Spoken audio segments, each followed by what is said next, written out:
Hello everyone, hope you're doing well. Today we're back on the update 1.83 dev server and we're having a look at the Haida, the G63. Now this is the premium vehicle for the British, the destroyer, and what you will find is a rank 3 battle rating 4.3 machine that will give you straight access to the Royal Navy tech tree. At the same time, it is equivalent to one of the best destroyers in the British tree, so if you want to get your hands on it to smash face, or if you want to get your hands on it to be very competitive, then I tell you what, it's not a bad buy. The best thing about the Haida is the fact that it has a bunch of different armaments.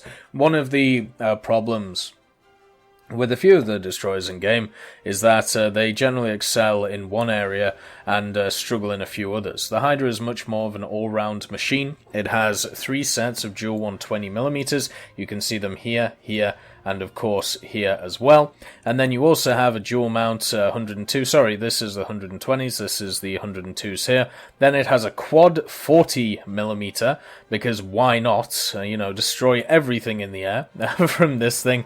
And then it also has 6 quad 20s. So good luck any aircraft ever getting near this thing unless you know exactly where to approach it from. And just to add a bit of icing to the cake, you also have 4 torpedo tubes in this center here.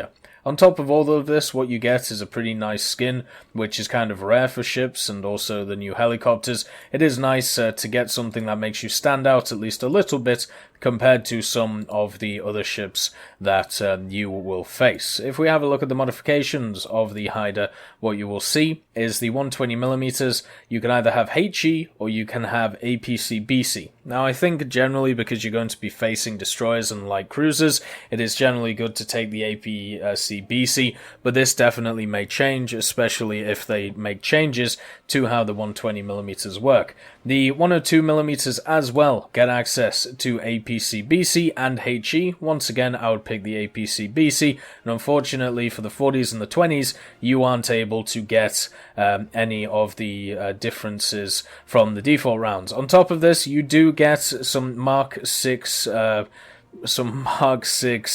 depth charges and also a bomb mortar on the front of it. Remember, since this is, well, not on the front of it, it might be on the front of it, we'll find out. But anyway, because it's a premium machine, you get all the modifications for free, so you don't have to worry about unlocking anything. So it's just making sure that all your weapons have the right ammunition and you go into the battle as maximum efficient as you can be.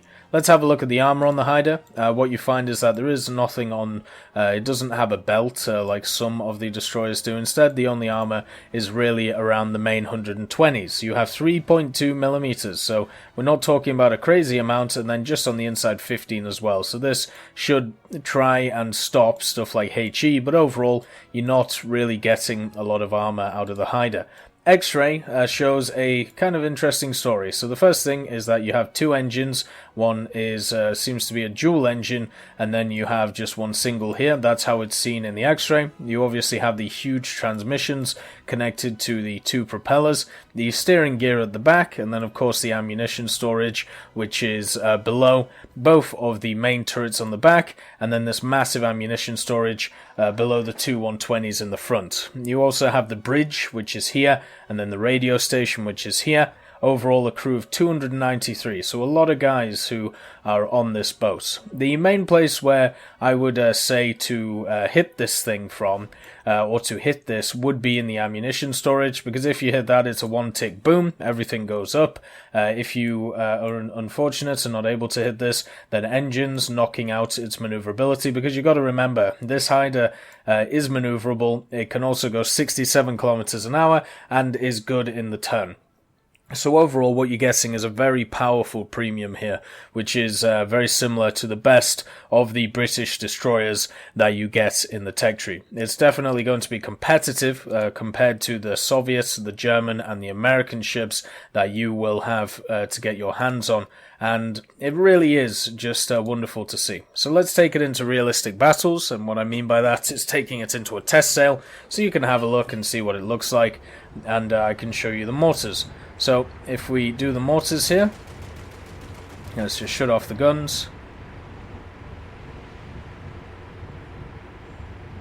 Where are my mortars? Do they just not want to work today? Oh, there we go. So the mortars are on the back.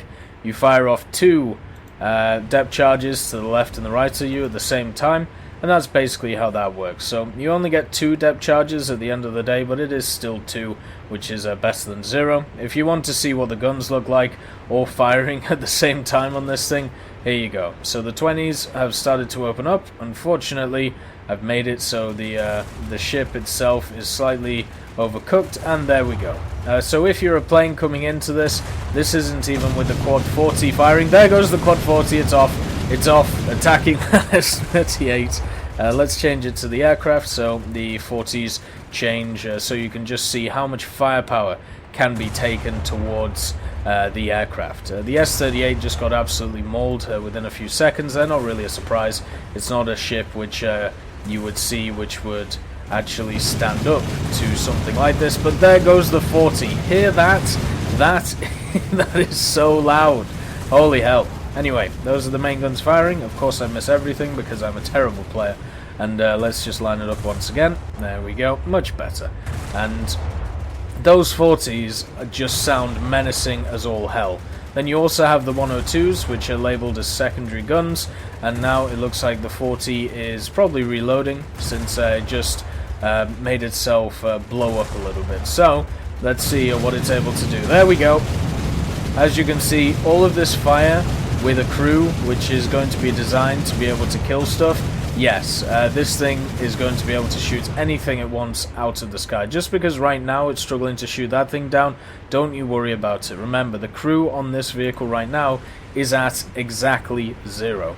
That pretty much means that it can only get better, is the best way of putting it. So let's just fire some 120s off. The reload rate on the 120s is exceptionally good. I think it's definitely comparable at least to the other machines that we have in the game, and may even be a lot better. You just have to make sure that you are firing and getting all of these shots off at one time.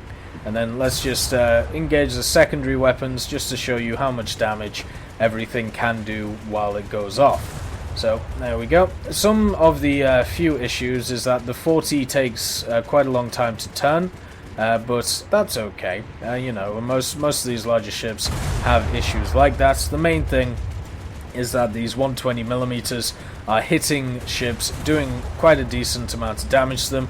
It would be nice if they did a little bit more. You can see, because there's not a lot of armor on this cargo ship, it may be worth changing to HE. There goes the 40. It's decided to actually turn up today. Maybe switching to HE for a ship like this would be better. As you can see, we're doing a little bit more damage, and you can actually see certain parts of the cargo ship come off, which is a really nice change. You know, we're actually seeing some proper physical damage on a lot of these vehicles now. There you go, there goes the crates.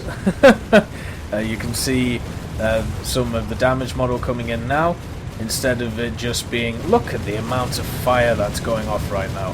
Flippin' heck. So yeah, if you are a smaller ship, I wouldn't like to get anywhere near this ship. I think that would be kind of a travesty when it came down to it for the smaller ships. Let's just make sure to equalize our shooting distance. And there goes a boat. Goodbye, good sir. Boat is gone. Sometimes it's just really fun opening up on an enemy ship and just absolutely wailing on it, as you can see here, you know. Even though we're not killing it, really, it's just a lot of fun putting a lot of shots into it. And then if we ever do want to kill it, well, we can just do this, can't we? And just line up the torpedoes, and boop. And that should deal with that cargo ship henceforth. The main reason to take APC-BC is whenever you do actually line up against some of the ships which are going to be able to resist your HE, you are able to punish them by having APC-BC, being able to penetrate them. Sometimes, yes, you will overpen, and it is unfortunately something you're going to have to get used to. Bonk. But at the end of the day, it is much better to have all of the tools at your disposal than just a few of them. So, let's have a look at this destroyer now. Let's actually change to APC-BC. We'll fire one round of HE. We'll just let the guns do what they do, and then see where we're at with this destroyer. So initial guns are up. The guns turn at a decent rate, very similar to what we've seen before from other ships. So that's a HE round, and caused a fire straight away, and also destroyed some what looked like a boat. The APCBC is going straight through, which is a bit of a shame. And let's see, that's a little bit better. Hit a smoke funnel. If we aim slightly to the left here, we should be able to hit that ammo storage. Ooh, it's getting close. We just have to make sure to angle ourselves completely correctly here. Oh, that looks like a hit just above it there. But we did set the fires on the first hit. So the HE obviously very good at taking out, you know, setting fires, causing a bit of panic. But if you want to do a decent amount of damage and try and knock crew compartments, APCBC is the way to go. If you want to destroy crew, HE, and if you want to cause fires, HE. If you want to do a lot of damage, such as that, with APCBC, by just knocking out ammunition storage, that's basically what you're trying to do. Make the thing go poof, instead of having to wait for a while for a fire to burn out.